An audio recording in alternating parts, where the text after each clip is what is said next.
Fed up with the everyday grind? Tired out by the dull routine? You want to get away from it all? We offer you Escape. Escape, transcribed to free you from the four walls of today for a half hour of high adventure. You're alone in the jungle with 3 men. You know that one of them is a desperate criminal whom you've come to arrest, but you don't know which one. You have to find him before he can save himself by killing you.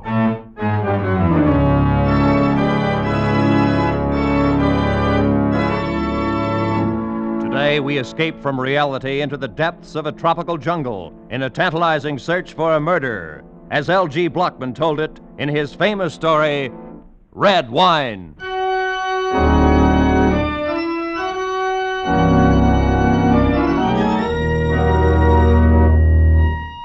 The rusty little tramp freighter bumped against the rickety wharf, and I dropped from the rail onto the planking. For the first time, felt the humid heat roll out of the jungle. This was Tanjong Samar, sweltering, half forgotten, last outpost on the rubber coast of Borneo. I crossed the beach and walked up the path of crushed shells leading to a low bungalow at the edge of the jungle. The freighter would lie at the wharf for 4 hours. Plenty of time for me to get the thing over with and be back aboard when she sailed. I was expecting trouble, of course, but no real danger. I'd done jobs like this before, or at least I thought this would be the same. I thought so until I stepped up on the porch and met Herr Kurt, controller of the Tanjong Samar district. Yeah, I'm Herr Kurt, the controller. What is it I can do for you? My name's Paul Vernier, Mr. Kurt. I have a letter of introduction here from the Governor General. There you are. Mr. Paul Vernier from the United States. Yeah, the governor promised me your cooperation. So I see. Cooperation is good, but it does not say cooperation in what? I've come here after a killer, Mr. Kurt. Oh? Dayaks, maybe? Headhunters? No, this one's a civilized killer. An American wanted in San Francisco for murdering his wife. His name is Jerome Steeks. I see. Won't you sit down, Mr. Vernier? Won't you go? I'll bring right away. We'll have coffee in a moment. Well, nice of you, but maybe I better pick this guy up first. I'd hate to miss the boat and have to lay over 5 days. You're acquainted with this Steeks, Mr. Vernier? No, I've never seen him. You have photographs? Afraid not. Nor fingerprints. Now, this happened 2 years ago. Until last month, we had it listed as a double suicide. Oh, what are you driving at, Mr. Kurt? Simply this. There's no one in my district by the name of Steeks. No, he wouldn't be using his own name, of course. There is an American here, though. 3 of them, Mr. Vernier. Employed as foreman on the Kota rubber plantation here at Tanjong Samar. According to my information, Steeks came here from Batavia about 6 months ago. They all arrived 6 months ago on the same boat. The Kota company is just going back into operation, you understand? I see. Well, according to people who have seen him, Jerome Steeks is a man about 35 years old, of medium height, slight build, pale complexion, with black hair and mustache. Amazing. Any one of these men might fit that description, except that all are clean-shaven and heavily tanned from the tropical sun. Furthermore, Mr. Vernier, all 3 of the men have light blonde hair. Good. Pour 2 cups, Wong. I'll have Wong bring your baggage up from the wharf, Mr. Vernier.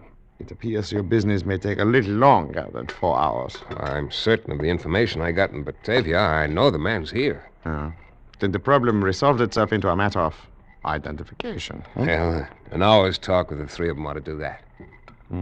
I doubt that, Mr. Vernier. The swarms here at Tanjong Samar are infested with fever. Oh? Cream. It is always hot, like now. And the jungles back there swarm with krites. Krites? A deadly little snake no longer in your forearm. There you are. Thank you. And in the rivers, there are crocodiles. So? Men rarely come here unless they are running away from something, trying to lose their past. I think you'll find all 3 men have manufactured stories. So, how is one to choose? Well, sometimes a man can be identified by his personality. And the personality of this man Steeks is, it's something out of the ordinary. For a foreman on a rubber plantation, yes.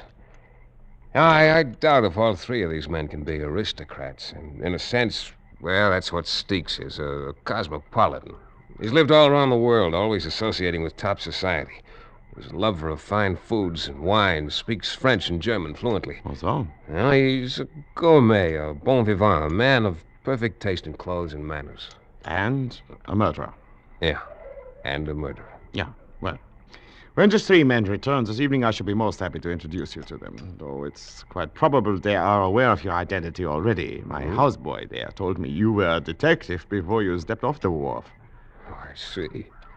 So, in other words, the murderer probably knows who I am and what I'm here for, but I haven't the slightest idea who he is. Exactly. It's quite an interesting thought, isn't it? More coffee, Mr. Finnear?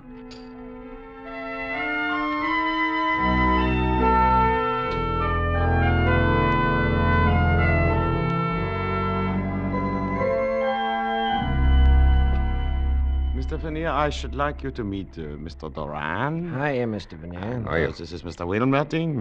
Are you? My name's Prale. Glad to meet you. Same here, Mr. Prale. Might as well drop the mister. We don't use it much around here. I'm Prale. That's Duran. That's Wilmerding. You're Veneer, if it's all the same to you. Oh, sure, Prale. Why not? Now, if you gentlemen will excuse me, I have a number of things to do.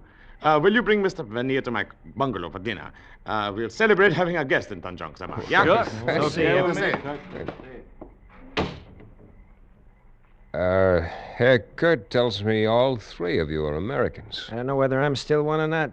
Haven't been to the States in 7 years. Oh, 7 years, huh? And you're an old-timer here, Duran. No, not here. Australia. Don't get him started, Vernier. He'll spend 2 hours telling you how he lost his shirt trying to raise sheep down there. If I had either money or sense, I wouldn't have come to this stinking hole. Oh, I wouldn't say you fellas had it too rough. I've been noticing those empty bottles there on the shelf. What do you mean, Veneer? Paul Masson, 1936. That's good champagne. Hmm? You boys are living like connoisseurs. Oh, no, you're overrating us, Vernier. Those empty bottles were already here when we came. Oh? Just never got around to throwing them out. Prale here's the only connoisseur in the bunch. He can tell you anything you want to know about wines. Yeah, or about anything. Dry up. Just because a guy happens to know a little more than somebody else, there's no reason to keep riding them all the time. I wish you knew some way to make ice. Getting plenty fed up with warm beer day in and day out. Yeah, that would get pretty tiresome. I think I'd switch to Chambertin or Chablis or something. Come again? Well, I didn't necessarily mean those in particular, but there are quite a number of wines that are even better warm than they are chilled. No, you're in the wrong place, chum. We wouldn't know what to do with them if we had them. This is strictly a beer and gin crowd. Well, there'd be no kick on that if we had some ice to go with it. Boy, what I wouldn't give for a cold, frosty bottle. Oh, relax, will you, Wilmerding? You're making me thirsty. How about some music? Music? Does one of you play some instrument? Sure, Prale. He's terrific on that phonograph over there in the corner. Oh.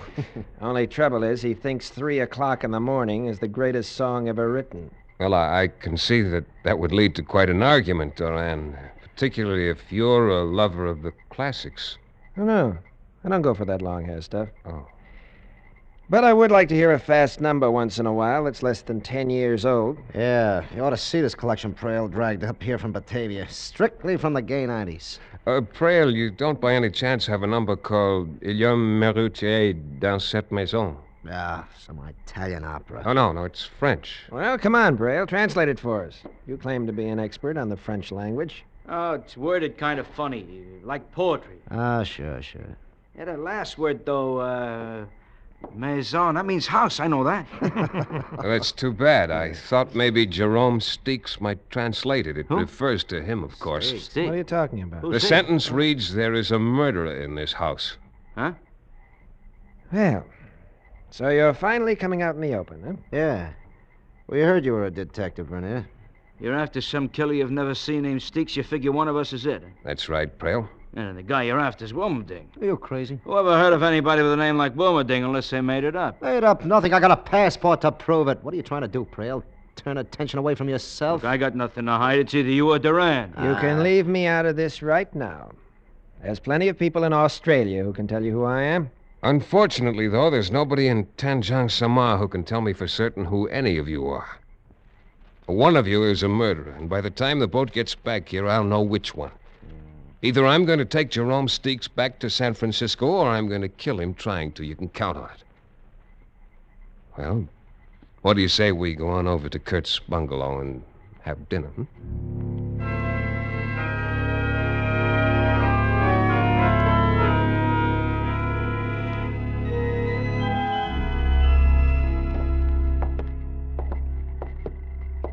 That's Wilmerding's room there. Durant sleeps here. And Praylon down at the end. I see. And this is the guest room. Oh, At least the only guest room that's usable at present. well, looks all right. Well, it's yours for the time you're here, Mr. Veneer. Or do all of these rooms open out onto the porch? Yes, the veranda, as we call it here. And there's no way to lock this door. Unfortunately, no. Anyway, the windows are covered only by mosquito netting. It makes another interesting situation, does it not? Yeah, I suppose interesting is the word for it. Most likely all these gentlemen are acting to a greater or lesser extent, which of course makes your problem exceedingly difficult. Yeah, that's right. Mr. Kurt, you did say a man rarely came here unless he wanted to lose his past. And yet, you're here. Yeah, that is true. But then, I'm only a servant of the government and have little choice where I'm sent, no? Well, good night, Mr. Veneer. Good night, Mr. Kurt. I trust you'll have a very comfortable night. Thank you.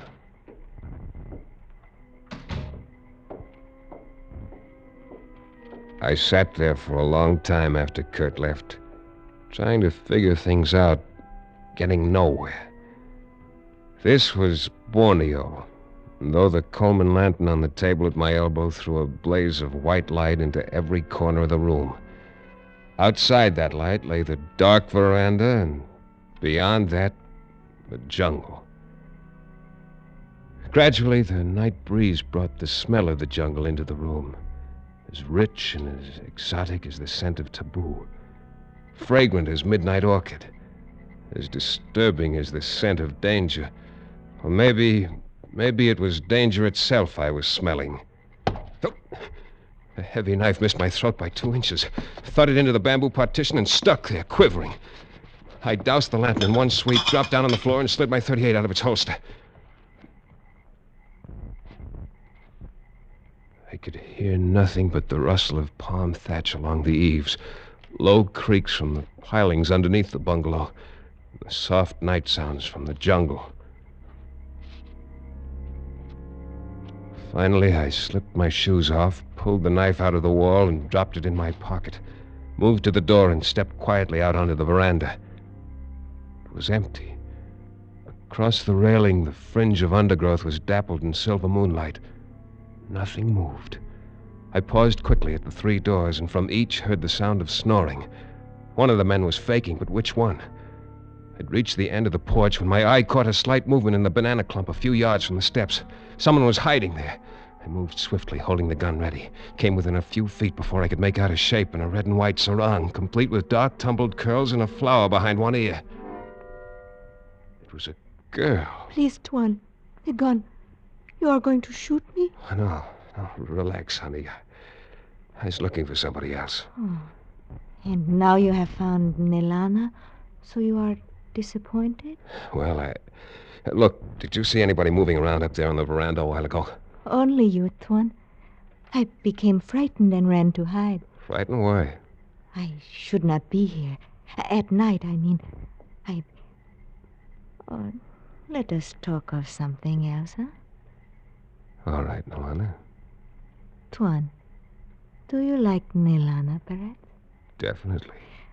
Why do we not go somewhere else? Along the beach, perhaps? You would like that? Mr. Well, Veneer is too serious-minded for such things, Nella. Oh, Mynheer. Well, Mr. Kurt, join us, won't you? Thank you. Nelana, go to the bungalow at once. Yes, Mynheer. Yes, I go. I go immediately. She has no business being out alone at night. But, Mr. Veneer, is something wrong with your room? It's not comfortable? It was until this flew in through the window. A knife? Yeah, a throwing knife. Ever see it before? Oh, yeah. It's one of the collection there in the bungalow. The 3 Americans throw them at targets every evening and wager on the results. I believe Mr. Doran taught the other 2. What about you, Mr. Kurt? Do you ever bet with them? It would be too easy. Watch. Well, I learned to throw a knife in Java many years ago. and Nilana, I suppose she's an expert at it, too. Nilana knows nothing of knives. Her greatest accomplishment is that of making friends too easily. I see. Just who is she, anyway? Does she live here? Yeah, she lives here. She is my wife. Your wife? Exactly. My wife. Good night, Mr. Vernier.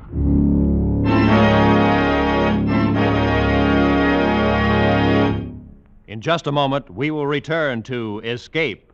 But first, coming to you in succession, Spike Jones, Jack Benny, and Amos and Andy bring you 90 non-stop minutes of superlative joy every Sunday night when you hear them among CBS's 10 great Sunday night shows. The Spike Jones Show and Amos and Andy are heard over most of these same CBS stations, and Jack Benny comes to you over them all. And now, with our star, Jeff Chandler, we return to the second act of Escape and Red Wine.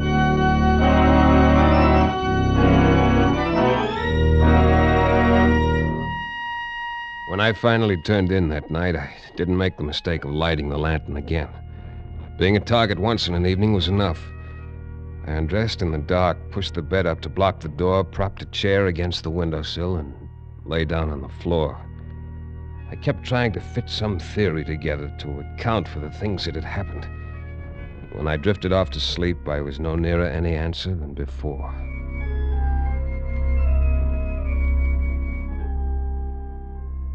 I woke up with the first light of dawn.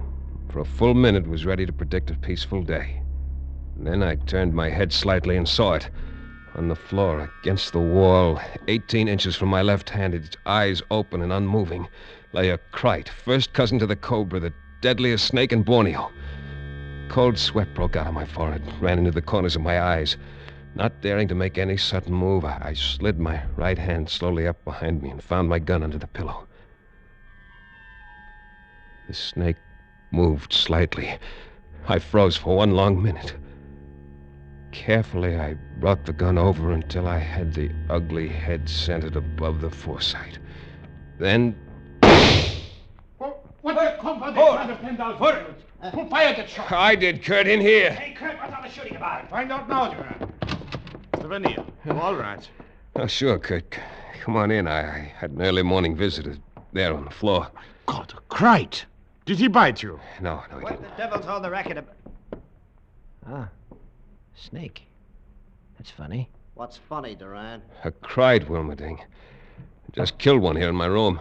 Well, there's plenty of them around, but I never heard of one crawling into a room before. I'm not sure it did crawl in. What do you mean? I've got an idea it may have been dropped in through the mosquito netting there at the window.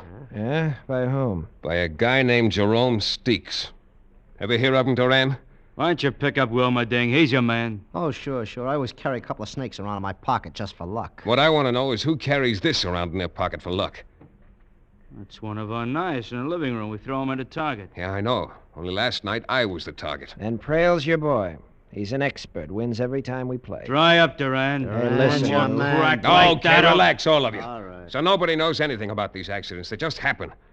But here's a warning to whichever one of you is Steeks. The next time, you better cover yourself. I'm through being a clay pigeon. From now on, it's going to be a lot tougher. A whole lot tougher.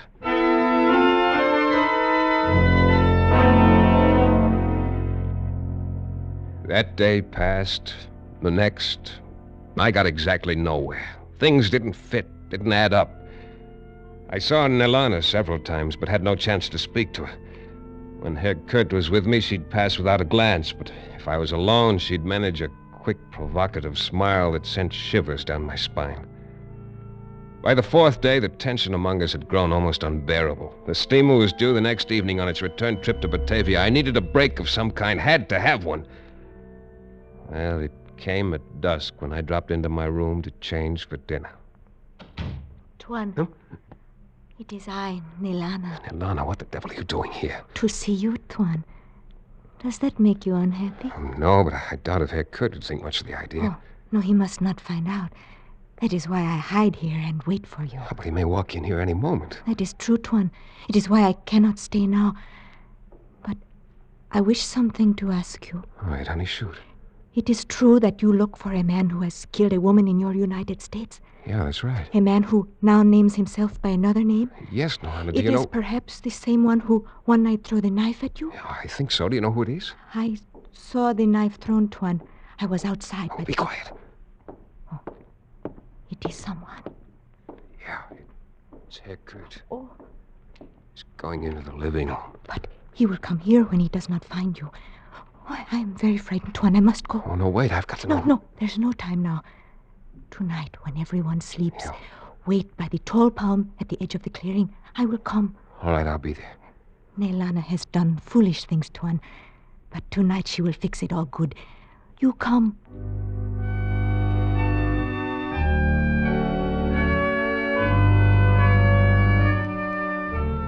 I waited for a long time in the shadow by the palm tree. Watched the moonlight sift down through the shaggy fronds. But 2 hours passed. She didn't come. Waiting there, though, in the jungle night, a plan began to form in my mind. A long shot, true enough, but one with possibilities. It needed luck to work, but I'd come to the point where I had to count on a little luck. At any rate, I decided to start the ball rolling the next morning, after breakfast. Now, wait a minute, Vernier. Let's get this straight. And I thought I'd put it straight enough to Anna. I said the hunt's off. I'm pulling out on that boat tonight. You can all relax. Yeah, but 5 days ago you were so cockeyed sure it was one of us. How come the switch? 5 days ago, Wilmerding, I didn't know you guys. I was certain of the information I'd picked up in Batavia. And I'm not so certain of it now. What changed your mind? A sweet disposition? No, exactly the opposite, Frail. No, I doubt very much if any of you guys is who he claims to be. I wouldn't be surprised if Doran, Wilmerding, and Prail are all phony names, but that's not my business. I came here after Steeks. I've decided now I made a mistake, and that's that. Wait a minute. Aren't you forgetting the fact that somebody tried to knock you off a couple of times? Well, let's just say the reason for that was a side issue. Had nothing to do with Steeks. You come in here, push us around for a week, and then decide it was all a mistake. I'm sorry, Trail. And look, I'm going to try to make up for it this evening. I'm throwing a dinner party at Herr Kurt's bungalow before the boat leaves tonight. You're all invited. Yeah, now that's pretty decent of you, Vernier. I'll get some food and drinks from the captain as soon as he docks. If you're as fed up with Reistoffel and warm beer as I am, you'll be ready for a change. Sure is all right with me. Well, good. Then it's all settled. And I can promise you at least 2 surprise dishes. Maybe 3 if you care. I beg your pardon, gentlemen. Oh, Herr Kurt, come on in. I was wondering if any of you had seen Nelana this morning. Not me. Well, what's wrong, Herr Kurt? I am rather concerned about her, Mr. Vernier. She has not been home since early last night. I had a couple of ideas about that myself. Ideas I wished I didn't have. Anyway, as soon as the rest of the bunch went about their business, I began my own search for Nelana. I didn't know the country, and it was nearly dusk before I found her. Then I said nothing about it to anyone. But sitting at the table that night while the dinner party moved along, I was seeing everything through a haze of red. The same color as the red in a sarong wrapped around the slim figure of a beautiful girl. I kept thinking how she'd never smile anymore, how she'd never walk in the moonlight again, because somebody had cut her throat. I know a story along the same lines. I never heard that one before. What a dinner. Boy, after 6 months of rife stuff, I could go crazy over like this. Yeah, when you throw one, Vernier, you really throw it. That's Well, right. this is only the beginning. Beginning? Where can you go from here? Well, right now, for instance, roast pheasant. All right, Wong, bring it over. Sure, Tuan. Right away, I bring. You like for me to put here for you to carve, Tuan? No. I wonder if you'd mind carving it, Herr Kurt. Not at all, Mr. Vernier. I should be happy to place it here, one. Boy, I haven't had a roast pheasant since Australia. We used to shoot 'em all the time. Even the smell's enough to drive you crazy. You said it, Prail. Oh, you haven't seen anything yet. The pheasant is the main dish, so the 2 surprises go right along with it. Wong, bring it out. Sure, Tuan. I bring right away now. Careful, don't drop it. There we are. Thanks. Well, there you are. It's Hey. Chambertin, vintage Wine. 1911. Unquestionably the finest red wine that exists in the world today. Holy smoke, where'd you get it? Oh, I found out on the trip in the captain of the steamer had a few bottles. Took a lot of talking to get one out of him, but I'll open it, Wong. Have you got the glasses? See, Twine. Good. Well, boys, you may go back to warm beer tomorrow, but you got the best tonight. Now, Wong, show him a second surprise. One big bucket ice. Ice! Real honest to gosh, cracked ice. Boy, I haven't seen a chunk of ice for 6 months. Oh, I thought you'd go for that one. All right, Wong, serve the wine, will you? Here, Twine. You know, it was pretty amazing to find 1911 Chambertin on a little tramp freighter down here in the South Pacific. The stuff's so rare, it's hard to get at any price anymore. Maybe so, but that ice is what gets me. Yeah. That's it, Wong. Dump plenty in mine. Oh, Wong, stop that. What the devil are you... What's the matter, Wilmerding? Why... Well, what I mean is... You mean you're well aware of the fact that ice kills the bouquet of Chambertin? Isn't that it, Steaks? Steaks. You mean Wilberding? Yes. Once a gourmet, always a gourmet. A crook with enough sense to keep his hair dyed black for years so he could become a natural blonde if he ever had to make a getaway. But not enough sense to keep still and let me ruin a bottle of wine. Hey, easy with those hands. Don't try reaching for a gun. Let him reach for it, Mr. Fenneal. Kurt, no. Put down that knife. Look out, Van He's going for his gun. Too late.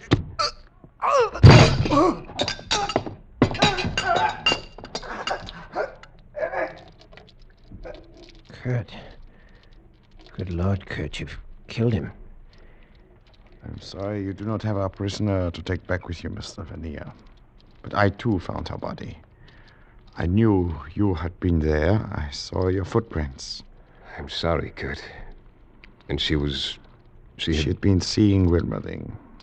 I had guessed it was one of them. And apparently she found out he was Steaks. Yeah, I know. That's what she was going to tell me, only he didn't give her a chance. She was young, Mr. Fenneal. Foolish, perhaps. But I loved her very much. Hey, look. He knocked over that bottle of wine. It's pouring out all over the place. Yeah. Brother, what a mess. Yeah, Duran. It's quite a mess. Only one thing, though. Not all of it is red wine.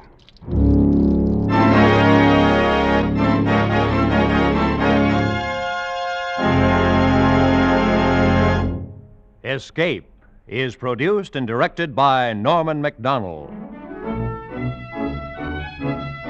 Today, we have presented transcribed Red Wine by L.G. Blockman, adapted for radio by Mort Lewis and Les Crutchfield, with editorial supervision by John Dunkel. Starred as Paul Vernier was Jeff Chandler, with Barry Kroger as Herr Kurt. Featured players were David Ellis, Lou Krugman, Jack Crucian, and Laurette Philbrandt. The special music was arranged and played by Ivan Ditmars. Next week, You are flying over the lonely wastes of the Pacific, lost, torn by the fury of a typhoon, your gasoline running out, and ahead of you is an adventure so strange, so terrifying, that your mind cannot accept it.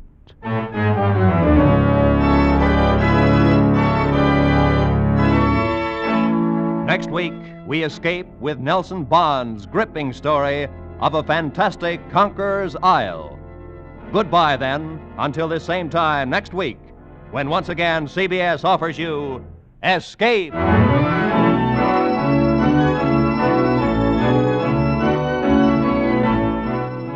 Broadway is my beat, says Danny Clover, and he's proud of it. Tomorrow afternoon, over most of these same CBS stations, you'll hear the first of Danny's adventures.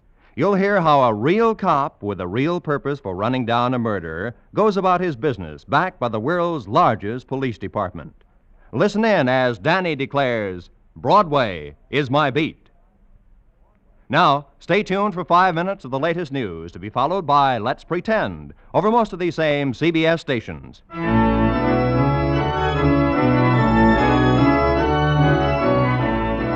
This is Roy Rowan speaking for CBS, the Columbia Broadcasting System.